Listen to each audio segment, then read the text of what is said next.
Congress party ఇప్పుడు నేను ప్రచారం చేయట్లేదు, బీజేపీనే ప్రచారం చేస్తుంది. నవీన్ యాదవ్ చాలా రకాల ఆయన మీద ఆరోపణలు ఉన్నాయి. ఆయన గూండా అని, భూ కబ్జాలు చేశాడని, రౌడీ షీటర్ అని చాలా రకాల కేసులు ఉన్నాయని ఆయన మీద ఆరోపణలు ఉన్నాయి.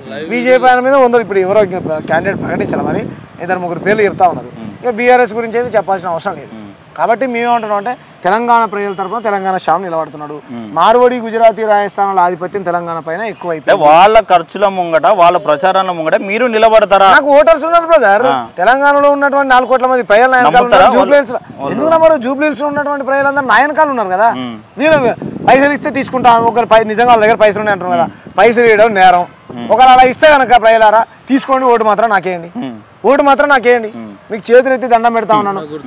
మీ తరపున అసెంబ్లీలో గల వినిపించేటోడు ఒక్కడైనా ఉన్నాడు ఎమ్మెల్యే? లేడు కదా. ఒక ఏం చెప్తాడు ప్రెస్ మీట్ పెట్టి, ఎస్ మేము మార్వాడిలో కండగా ఉంటాం అంటాడు.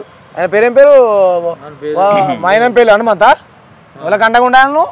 తెలంగాణ ప్రజలు ఉత్తరాది వచ్చి దాడి చేస్తూ ఉంటే, కులం పేరుతో తిడుతూ ఉంటే, ఇక్కడ ఉన్నటువంటి వ్యాపారాలను కొల్లగొడతా ఉంటే ఎవరికి అండగా నిలబడాలి? మీరు కాంగ్రెస్ పార్టీని బొందబెట్టాలి తెలంగాణ ప్రజలు. బీఆర్ఎస్లో స్టాండ్ ఇంతవరకు చెప్పలే. Marwadi go back